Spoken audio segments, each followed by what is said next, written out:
Good afternoon, everyone, and welcome to our webinar.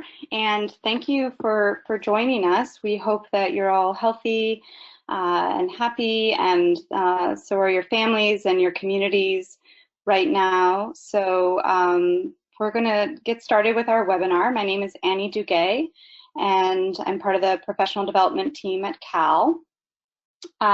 We do have a tweet feed going on right now with our hashtag. So if you are on Twitter, you can also share your ideas, or if you implement something following the webinar, please tweet at us and share that with any artifacts, pictures. We'd love to see them. So today's webinar, you probably have noticed your question. You can ask questions there. Unfortunately, as we learned last week, not everyone can see each other's comments. So what we're going to be doing on the PD team is to give you some responses that will get your comments, and especially when we do some chat activities and sharing out of your ideas, we just want to quickly get them out to you. What we're going to do is write very superficial responses such as yes or great, just to get them up there for people to see. So there's a lot of great aspects about this GoToWebinar, and one of the limitations is that it doesn't let us share all of your great responses, but we do read each one, and we do love to respond to you. So you'll be getting those responses.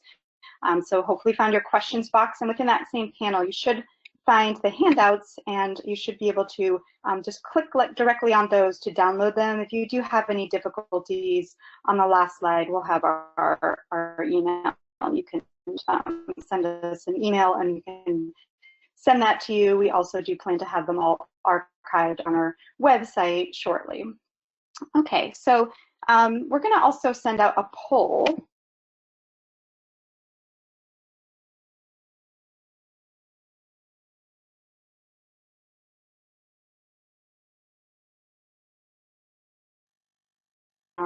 We have kind of, arranged things to meet as many groups as we can. So we know that you wear many hats, but if you could just let us know primarily what is the hat you're wearing in joining this webinar this afternoon?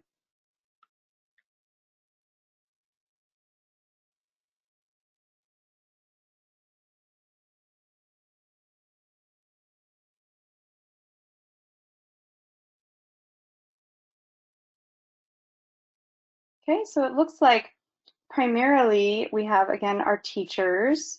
87% of you are identifying as teachers, 4% parents, 10% administrators, 3% research, and a few of our Cal colleagues. So I'm going to try to close that poll. I see. Okay, and so thank you. We do have primarily educator teachers today. I know some of you might also be joining. Last week we had some speech language pathologists, and whatever your role is, thank you for being here today.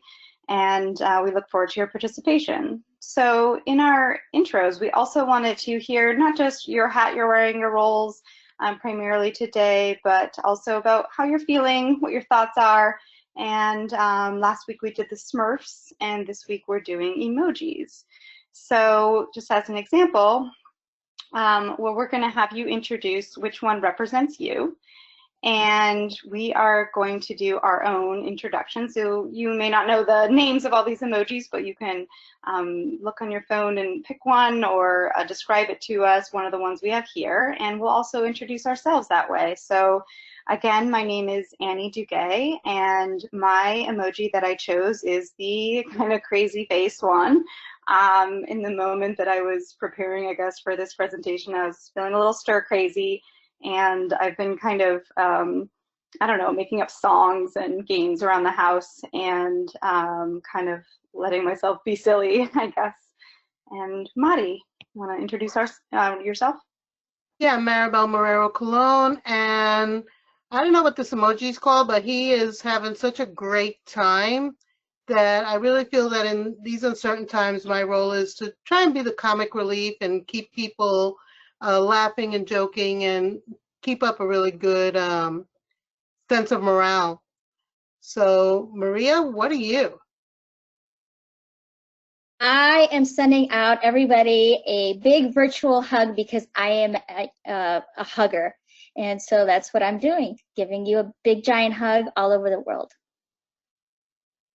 Kate? Okay. Hi, I'm Kate Moran, and I chose the upside down smile emoji because I kind of feel like my world has turned upside down, and the only thing that we can do is keep smiling. Great. Thanks, everyone. So we wanted to hear from you. Can you please, in your questions box, that's what we're using as a chat box, in the questions box, and we'll share a number with you all, but go ahead and write us what emoji kind of describes you right now, which one, why?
Okay, so my colleagues will be sharing out some of your ideas, but I see mindful, I see exhausted and tired, confused, the upside down smiley face, mostly happy, uncertain, sleepy, kind of a musical emoji, surgical mask emoji. I hope you're not sick, Lillian.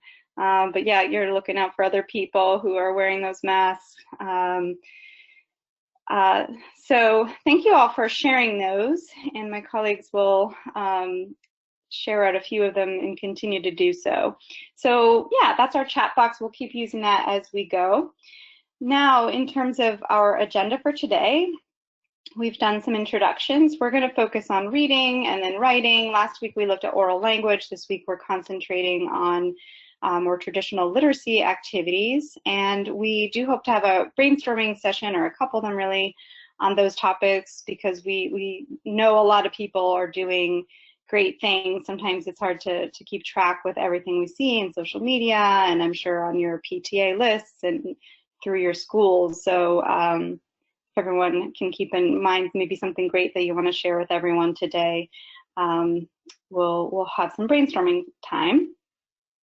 So as many of you are familiar with our, for many of our professional development workshops, we break our objectives into content and language. So our content objective today, we will brainstorm resources and activities that promote rich literacy experiences in the home. And for how we'll do that through language, we're going to talk and use our chat function about how to promote literacy skills in the home. Okay, so sometimes in our workshops, I ask everyone to consider what is that one literacy practice that you've engaged in today.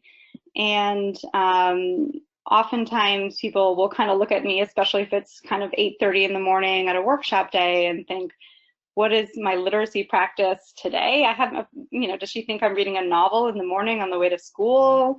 Got to drop off my kids, have breakfast, but then when you think a little deeper, most people say, well, I did, watch the news. I did watch, the Today Show, or I looked at my phone, or I put a recipe I want to try in my, I'm thinking Twitter, but what is that one? Pin, that other social media that people use to maybe pin up a recipe they want to try. So thinking about authentic literacy in action, while, right now a lot of us are missing that classroom and maybe formal library interactions, thinking about what authentic literacy looks like, we do have a lot of opportunities with our children and students right now to keep them engaged in these practices of reading and writing, whether it's, reading for older students the news, or getting online with writing emails to family members, or doing different activities together, having siblings help each other with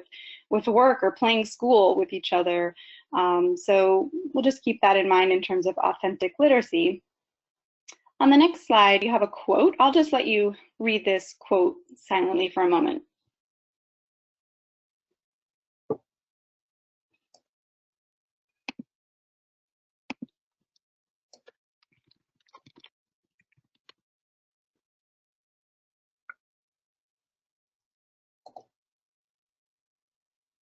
Okay, so yeah, looking at here an opportunity for lifelong learning. Last week we looked at the leveraging of our oral language opportunities within the home, and the rich opportunities to engage as a family, and also with teachers in a different format, in hoping to keep those bonds and sense of community, and those rich oral language for our students that we know is a bridge to reading comprehension. So here we're looking at the fundamental, here's UN saying that literacy is a fundamental human right. And so how can we bring that into our students' lives at this critical time? And one of just a couple of research citations here on thinking about engagement in reading and enjoyment of reading, and that those do affect reading achievement.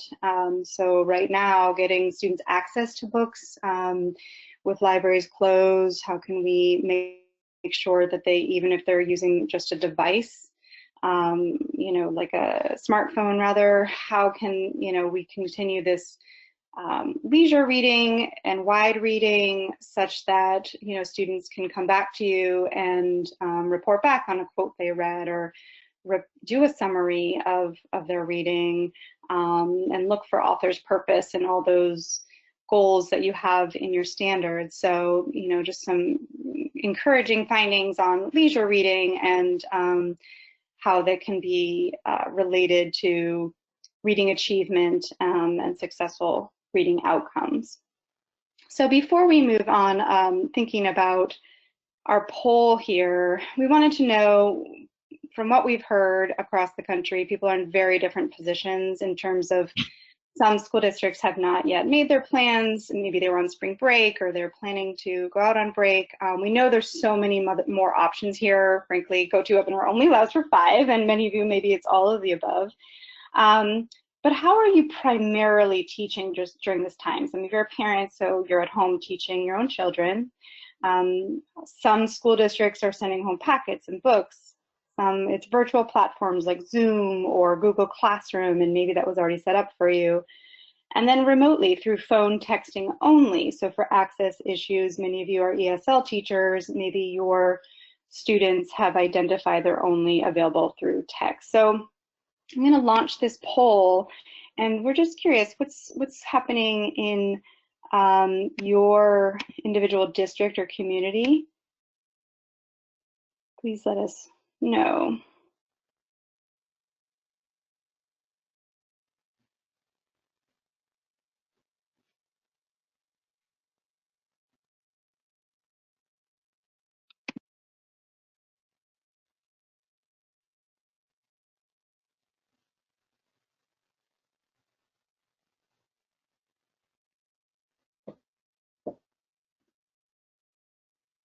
Okay, we're about 65% voted. I know some people are on phones, or again, might have small children or other things going on. So close the poll in just a moment, but we do have 66% are working remotely through virtual platforms. You can also use your question box. So we've also heard from people saying, our school district is only allowing video, or video and audio. Our one school district said they only were allowed to do audio with their students. There are certain social media platforms that aren't allowed. So I know that there's a lot more explanation to go along with your, if you want to add to our question box. I'm going to close the poll, and then I learned I can share the results. So I noticed that in the last, with the last poll, hopefully you can see. These are your responses, and now I'll hide the results, and we'll continue on, but because we have a lot to share with you today, but we are curious to hear more. If you have some exceptions to what we just shared or other cases that were not identified in our poll, please let us know. Just because we're interested in building out these webinars and hearing more from what's going on within your district. So I'll turn this over to my colleague for looking at reading activities. Yeah, and reading can be so much fun, especially in the home, and it can take a lot of different formats. So let's take a look at some activities that you can actually do at home or have your students do at home as we go on. One of these we actually talked about last time was media or news bingo, and we've included in our handout this week a bingo board on how to use the media. Now, one of the ones that a lot of people like using, and some people call it Newsella and some people call it Newsela, but it's a really great website to find articles in the news that are appropriate for students. So, you would go in, look for an article, look for what's appropriate for your grade level, and try to figure out what is it that you want to teach. You can give them the topic and they'll give you all of these great articles. So it's a really fun way of doing things. You can do the bingo board. You can have kids doing news in different ways. They can each, let's say you have, like in my brother's house, you have 3 kids at 3 different reading levels. So you can find 3 different articles on the same topics that they can all fill out the same bingo board on. So that's a really great way of doing things. We have the Brain Pop that we mentioned last week, which in this case, we have the multilingual Brain Pops. We have Brain Pop for English learners, and there's videos and games and different types of ways of working on that. And again, you could do a bingo that has a lot of fun pulling out facts and information. Now, our next one is a favorite of mine that's called Backwards. The idea is for students to familiarize themselves with nonfiction text before they start reading it independently. Now, one of the things, and I do this a lot, especially from the 5th grade up, is that textbooks are very dense. When you try to read a textbook, they're very dense. If you do a book walk with a textbook, kids actually go through them and they think that they're actually reading when they're not. So I like to start at the back and have them review a chapter before they read. And we start on the back part of the chapter. If we go on to the next slide, you'll see that I have 3 different pages from a world geography book. This actually, the articles come from the History Channel. And as you can see, I start in the back of the chapter and then move forward. The next thing that I do is that I read and annotate the summary, the questions, the activities. So if you take a look at the first one, that whole summary section, students can find out ahead of time what are they expected to learn when they're reading this chapter. Now, if you click again, you'll see that the notes section is also annotated. So this particular book has a really great feature that pre-highlights. So students can really take a look at what's highlighted first. And they would go through the whole chapter while they're going on. Then they create questions and predictions that they're going to find the answers for when they actually read the chapter. So when they make it to the front page, and it doesn't show here, but it's around page 36, then the students look at their questions, they look at their notes, and they start reading forward. This way, They're already set up for the reading and they know what they're looking for as they're reading. It's a lot of fun, and just like my friend Dudley Do Right down here, on the previous page we had a picture of Dudley Do Right, who's always going backwards. I like starting backwards and then moving forward after I know where the students are. Now for our next section, Annie, you're going to help me out with this one, I think. Yeah, I am. So this is an activity we do frequently in our workshops, text recall, and it practices summary. So we wanted to try it in on a tech approach from some of you last week saying that you know, some of your students only have text messaging available. And so bear with us as we try this in real time. So you assign students perhaps to read a text. A lot of you just wrote what I've seen from other people too, that the asynchronous work. So, you know, you're not always in these Zoom chats, but sometimes you're assigning something and saying, okay, in a couple of days, you're going to come back and share out.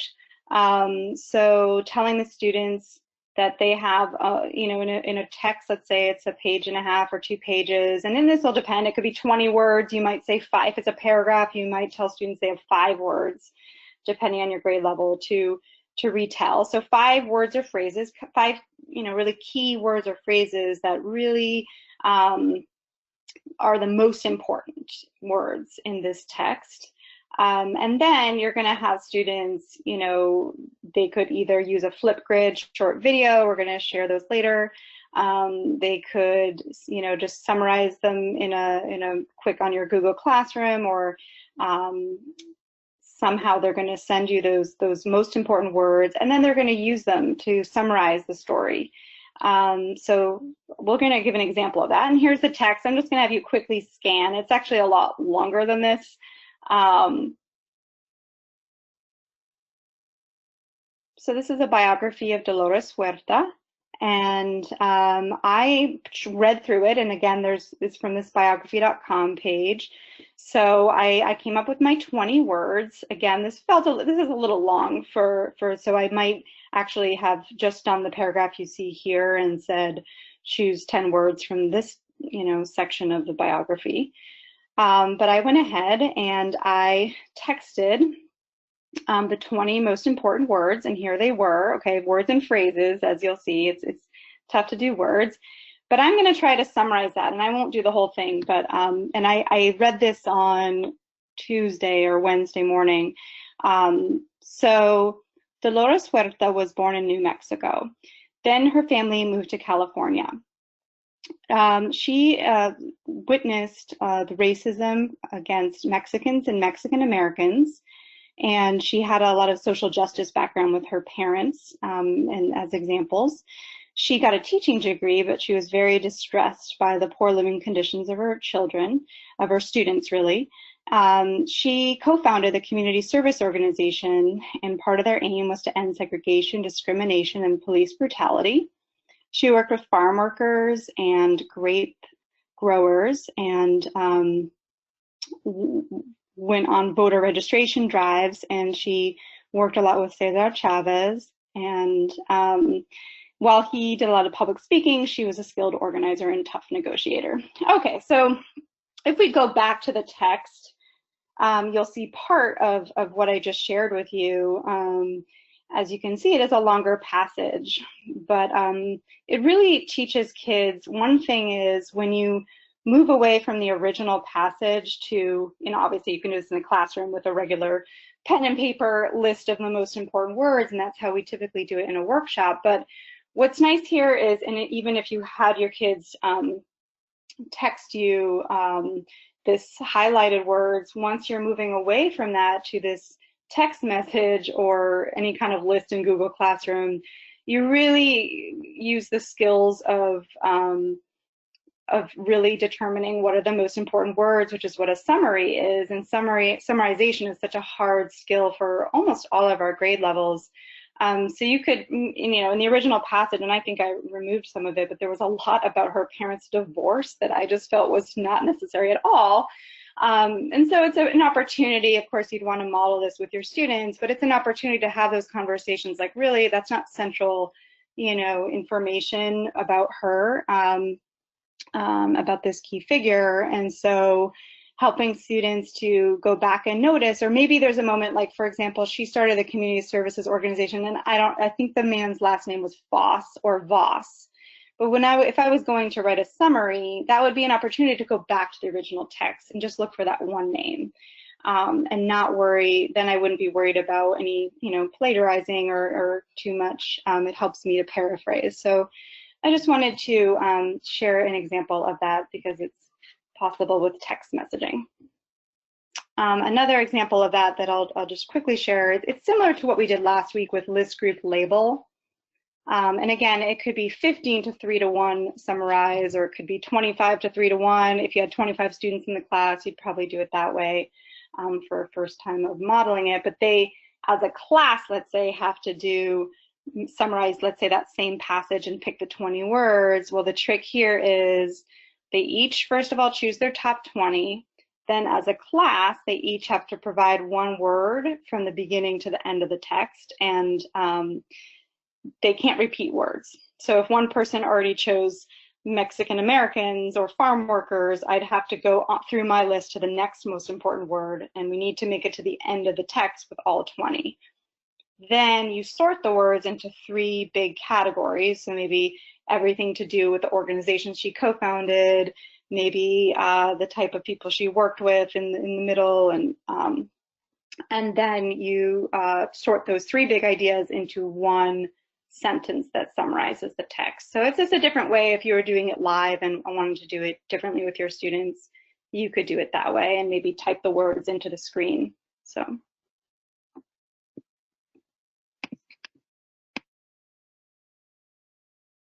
And I think Maribel will take it on from here. Okay, so there are a lot of different activities that kids can do with their parents at home, especially if, the parents are given activities for the kids to do, but very little guidance. So we can do good old-fashioned letter writing, whether it's hands-on letters that can be delivered to family and to friends. I personally love writing cards and postcards and sending them out. It can also be done through email. It could be done with any of the social platforms that the students can do. In these times where the kids don't get to see their friends from school, they can write letters and maybe send them to a central location where they're going to be sent back to the kids' homes. So these all really work. Community posters, brochures. Why not make a brochure about what their neighborhood looks like, and they can draw and write and really have other people reading what they're creating. Graphic organizers, we're going to be talking more about those in a little while. I'm a big graphic organizer lover. We're going to also be doing an activity called Enclosed Place, which is a lot of fun. We have to stop and think about, how do we get our kids to critically think at home? Last week, we talked about that oral language development. Now, how do we get kids to read, think, write while they're sitting at home? And then we're going to have a really fun activity called Book Quote Art. Hopefully that's coming up soon. So let's take a look. Story maps. Story maps are a type of graphic organizer that are really a lot of fun, and they break down any story that a student is reading, whether it's nonfiction or fiction, whether they're watching a video or a movie. You could break this down with your children at home while you're watching a movie or reading a story together, or even having an oral story that comes from their culture and from their language. They come for all ages and all grades. Now, this first one here is very simple, graphic organizer, where you break down a story, you put in the center the name of a book or the author, and you just ask your students to think about or write about the setting, the main characters, and the problem and the solution. There's another one that I like using a lot called a semantic star. And by the way, it doesn't always have to be a star. It could be a semantic flower, it could be a semantic hat, it can be anything you want to draw for kids to fill in. But the main purpose of this particular one is, when working with a story, whether written, oral, or through video, where they have to answer those who, what, when, where, and why questions. Now, if you have an older student from the 6th grade up, they might be able to use this next star. This is also a semantic star, but it's a lot more complicated. There are expectations that they're going to fill in every one of these lines. Usually I have my students put the climax in the center.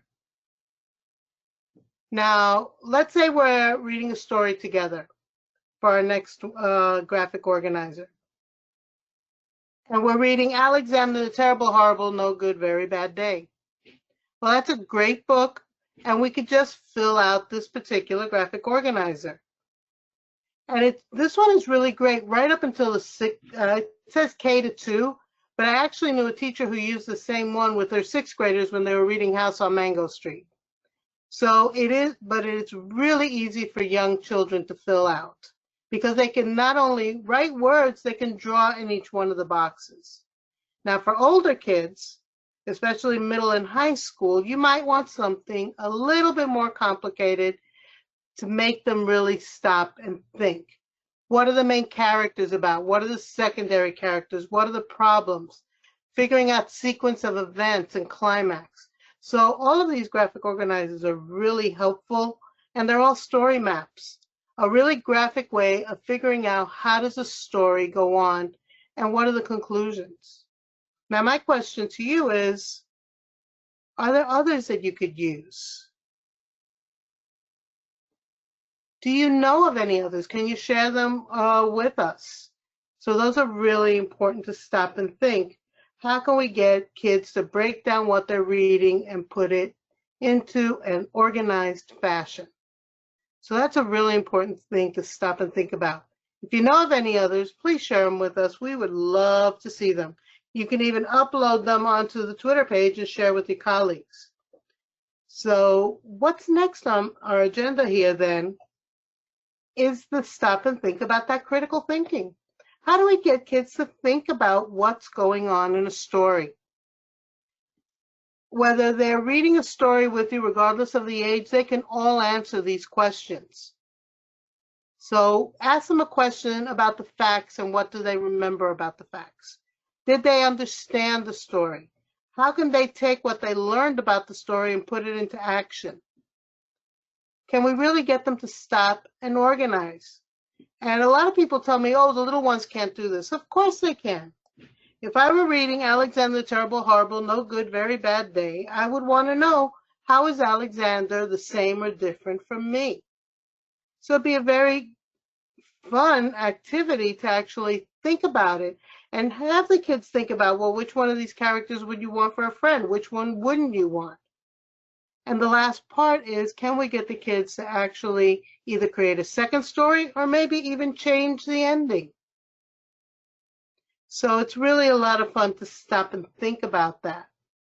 Now, our next piece here, you actually are asking kids to think critically, but I'm going to leave it to my buddy Kate, who really had a lot of fun with this with her own kids. I did have some fun with this. So this, thank you, Mary Bell. This is book quote art, and basically you're going to have your student or child read a book, a short story, poem, anything that they're reading. And while they're reading, they should be thinking about a quote that they can choose from that reading that is meaningful to them in some way. It can be a favorite quote, or it could be something that, you know, resonated with them. And then they draw a picture that represents how they feel about that quote or why that quote was meaningful to them. And this really helps open up a discussion about their thinkings on the book and about the quote and about the selection process of a quote. For older students, you could expand this by having them write something about the quote and interpreting the quote. And also they could cite evidence from the story to support their point of view. So we did this. This is a wonderful way to model as a parent for your children if you want them to do this. So we all tried this as a team. I did it with my kids, and my colleagues also did it. So these are some of the quotes that we chose. I chose one from A Wrinkle in Time because it was my favorite book in 5th grade. And I felt like this quote was a nice way to kind of open up discussion with my kids who are kindergarten and second grade about what's happening right now. So my quote was, "And we mustn't lose our senses of humor. The only way to cope with something deadly serious is to treat it a little lightly." And that was from Mrs. Which in A Wrinkle in Time by Madeline L'Engle. And it was kind of a fun way to remember that, yes, they are hearing news, they are affected by it, they're, having different emotional reactions, but we can talk about it and we can try and keep things light. And you'll notice that Maria chose a quote from Star Wars, from Yoda, "You must unlearn what you have already learned." And Mary Bell chose a quote from Little Women, "I'm not afraid of storms, for I'm learning how to sail my ship." And they both drew some really lovely art. They used a computer. I did it the old-fashioned way with crayons and a piece of paper. But these are really great ways of opening up discussions and helping children and even older learners and adults think about how to choose a good quote and why it might mean something. So, like I said, I did this with my kids, and when I had mentioned it to my daughter, she got really excited and just ran off with her book and her paper and came back, 30 minutes later and said, "I'm done," and handed me this paper that you can see. She had a book about Abraham Lincoln, and her quote that she chose was, "All the ladies like whiskers." So I was looking at it and thinking, oh goodness, like it's a whole book about Abraham Lincoln, and this is the quote she chooses. I don't even know if we can use this. I assume she thought it was kind of funny, and I didn't really pursue it. So I showed it to my colleagues and said, I don't know, this is kind of a silly quote. I knew the context of it from the story, which was that an 11-year-old girl had written Abraham Lincoln a letter suggesting that he grow a beard because his face is very thin and she thought he would look better. And then, of course, we know that Lincoln did, in fact, follow her advice and grow a beard. So Maria pointed out to me, she said, "Well, did you ask her why she chose that quote?" And I thought, I really didn't. So I went and asked her, and my daughter told me it was the only quote in the book that related to a girl. And she was so impressed that this little girl had written to the president, and the president and she had enacted change. The president had actually listened to her. And for me, that was a teachable moment. That was a reminder for me that kids are thinking deeply about things. Sometimes even when we think they're choosing something frivolous, it actually holds a lot of meaning. So it's important to ask those follow-up questions about why this is important to you and why did you choose this quote. That was definitely eye-opening for me. I did it also with my son, who's in kindergarten, and this was his depiction of Elephant and Piggy, and his quote from the book was, "Oh." He liked that quote because he thought it was really funny. He thought he talked a lot about how wading is not easy for him either, and he liked Gerald's expression in the picture. So he also added his own grass and soil because he didn't like that the illustrations in the book are just on white pages. So we're going to do a quick chat here. And so in about 45 seconds, we'd love for you to, in the question box, list 1 or 2 ideas that you have for reading activities you're using with your students or children, or ones that you want to use. And then I will type them into this slide and we can share them out.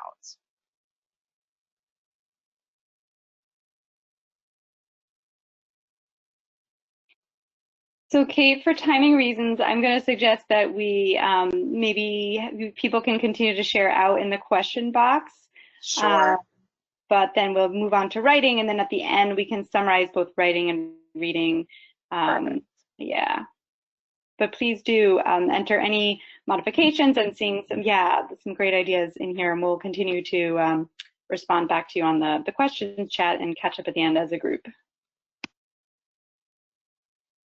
Okay, so we're going to look at some writing activities, and we're going to pass this back to Mary Bell. Okay, so Enclosed Place is a really fun activity. It was developed by a professional playwright named Carmen Rivera.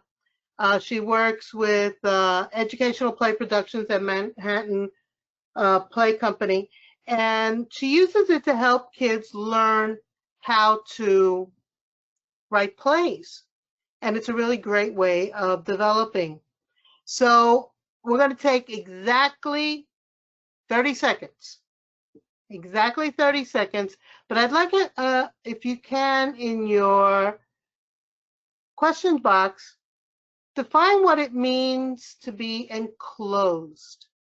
What does it mean to be enclosed? So I'm going to hold the timer at 45 seconds and get some of your answers.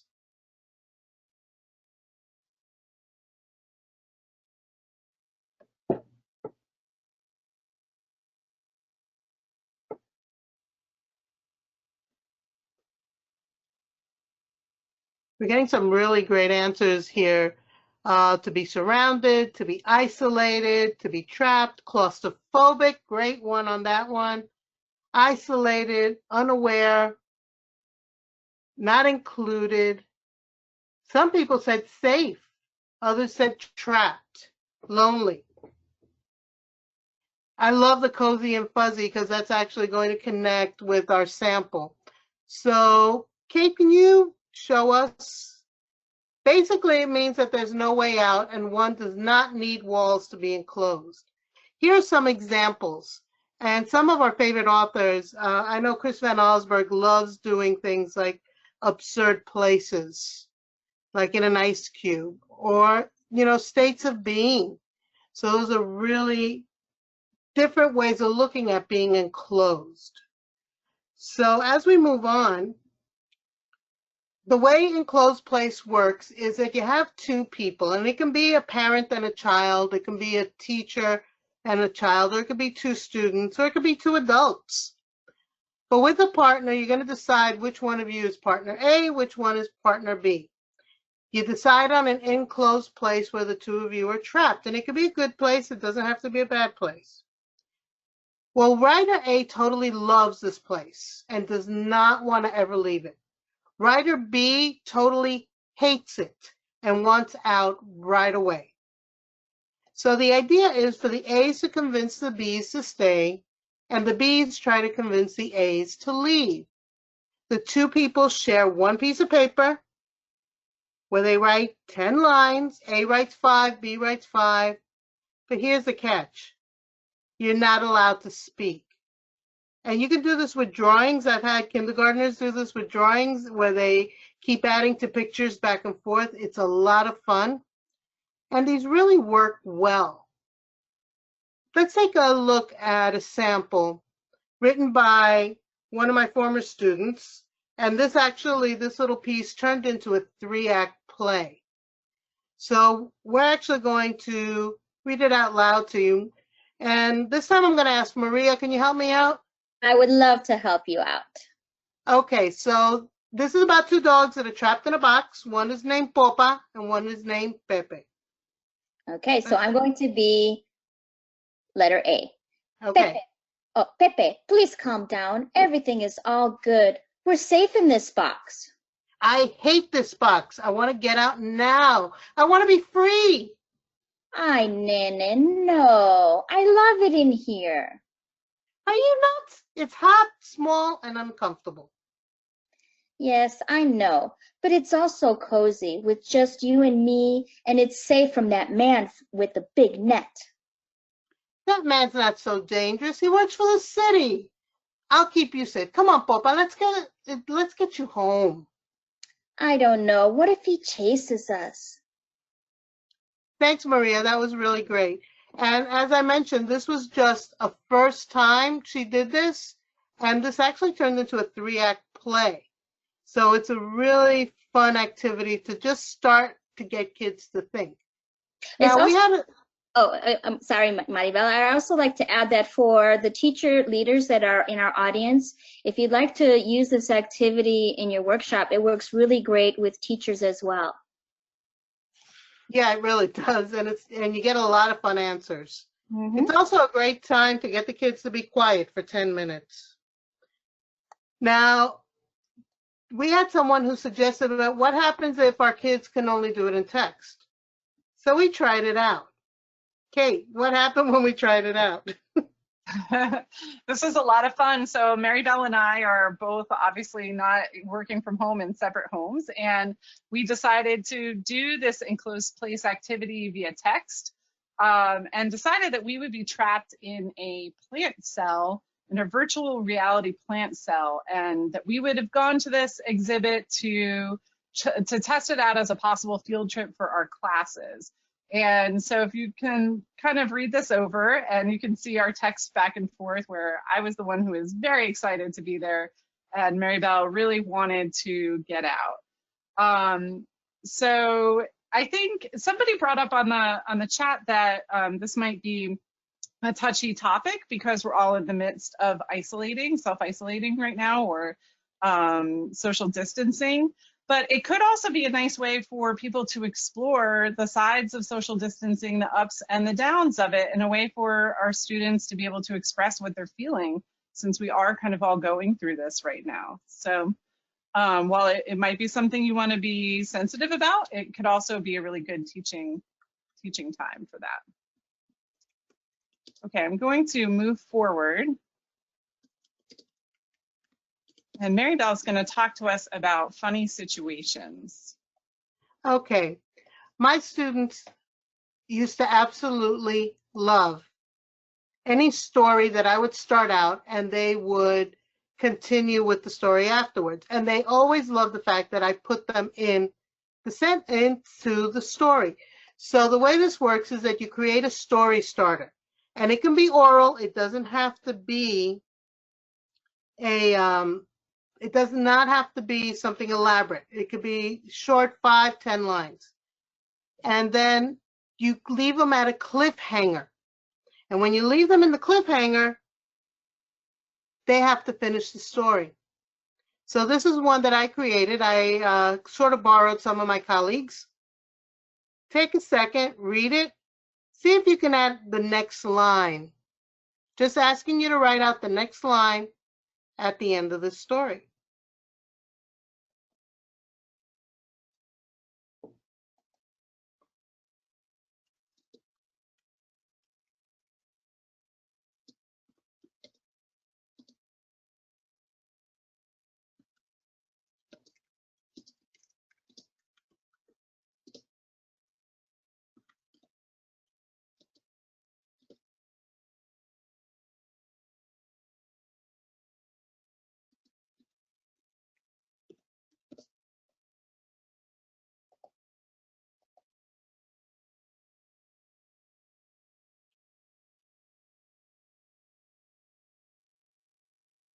Oh, we're getting some fun ones here where Maria's disappearing.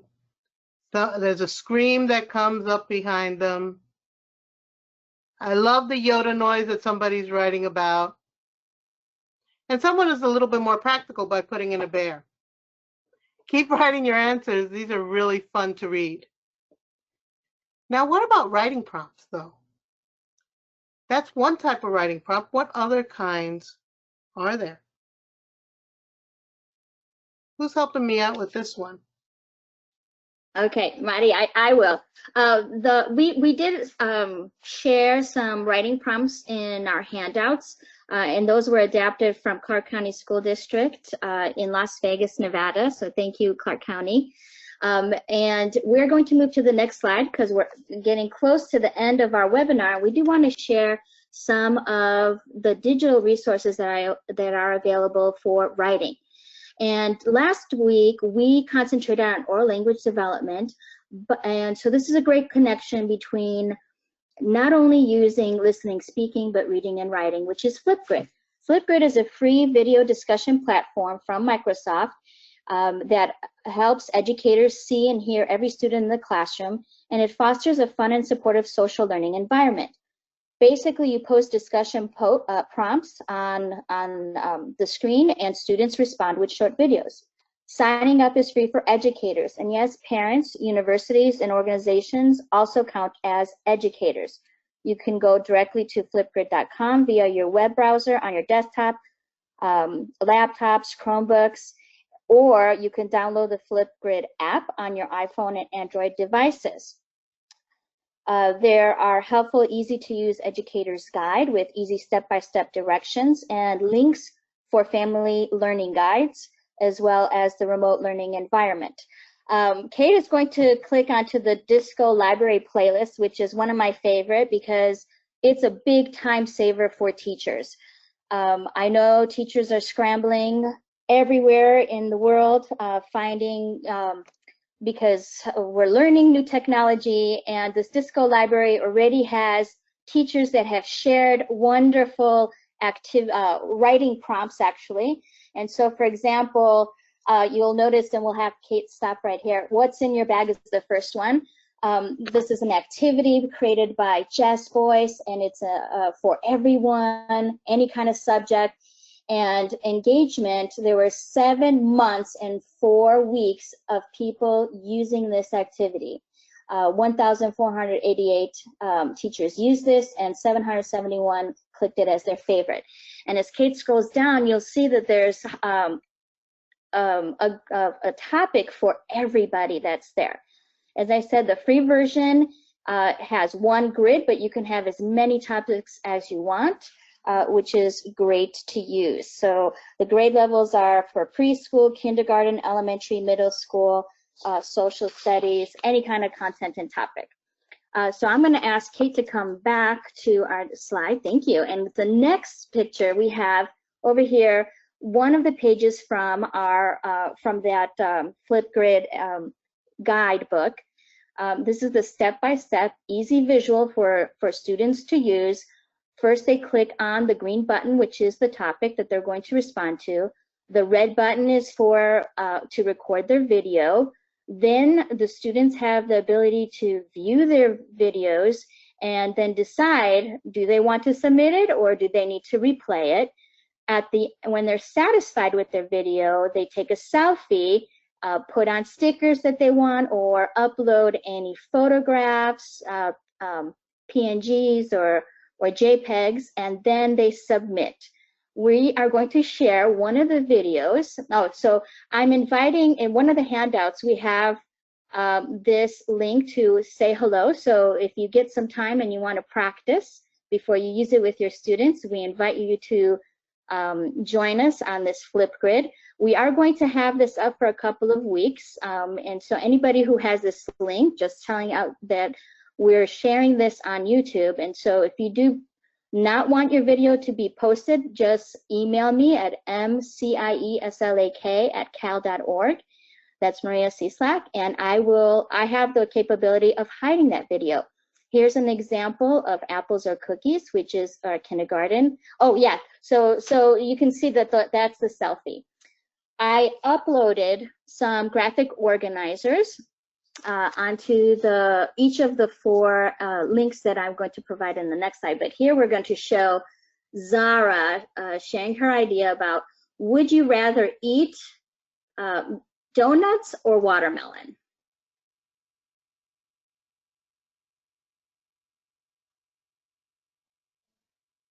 Oh, and Kate, we can't hear the video for some reason. We're going to try it out one more time, if we can. Just unmute.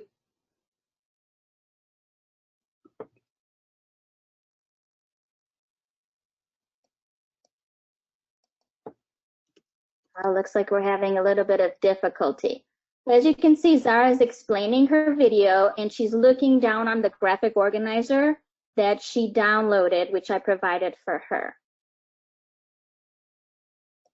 And so when you get an opportunity after the video, take a picture of that slide again with that link so that you can join the Flipgrid or download the handouts, which also has the QR code, so you can go directly to the Flipgrid. And then we already have 4 people that joined. Over here, you can see that there are 4 opportunities for you to try. So you can see the progression from early childhood, preschool, through 5th grade, and then a secondary, and some variety of graphic organizers. And then don't forget to say hello to us. Another great activity is Book Creator. I don't know if you've gone there. Bookcreator.com is also free. Great resources for teachers on how to do it, and it's creating your own digital book. So for the sake of time, we're going to go to the next slide so you can see my example. It's called Shapes All Around Me.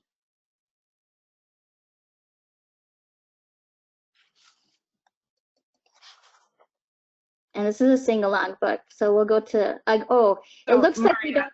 Yes. I'm really sorry, the audio is not coming over, so I will try again, but I'm even unmuted. It doesn't seem to be That's working, but okay. I will That's okay. try. You know what? Just flip the page, I think, to the next page so you can see.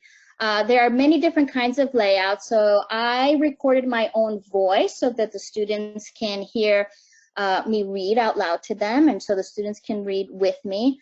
Or you can actually put directions and instructions for the students to, so it could be a little bit more interactive. For example, on the next page I have point to the circle, point to the square, point to the triangle, look for circles, triangles, and squares in your house. What can you find? So then it brings them to create their own activity. The book creator is free, like I said. There are a lot of tutorials on that site, and there's also books that teachers created as well as students. So if you want to see kindergartners have a classroom book, it's free. It also downloads as an e-book for your students. So for teachers and students who don't have opportunities, obviously now our libraries are closed, this is a great way to build a classroom library. Okay, so we're going to forward to the next slide. Somebody was asking about comic strips. So if you go to jarrettlerner.com, he has provided a lot of different comic strips that are started, and then the students will then finish them off. So it's nice to have some kind of template, and that's what's provided on that website. Because of we're getting closer to our end over here, we're going to move on a little bit faster to the next slide, which is writing from boxes. Writing from boxes actually is creating columns to help students, especially newcomers or struggling writers, to connect sequentially. The sun is the center of our solar system. And we're going to provide, and so the students can draw lines before they can write their sentence, and we're going to show another option on how to differentiate for different learners on the next slide. So as you can see on the left hand, you can put a string or yarn in the center of the paper, and the students will make their selections kinesthetically before they actually make their decision of what to write. In the middle, we have an intermediate example where there are options, but no longer is it kinesthetic. They're just going to visually make those selections. And then for the advanced learner, there are cards and everything is all mixed up. So students will really have to decide what comes in the beginning of their sentence, the middle of their sentence, and at the end of the sentence. So thank you, Danbury Public Schools in Connecticut, for sharing this wonderful idea. Okay, if you do have some time to write down a quick chat of one or two ideas of how you're deciding how to integrate writing activities digitally, or even sending activities home for students in their reading or writing packets, please do so in the question box. And then Annie will take us to the end here.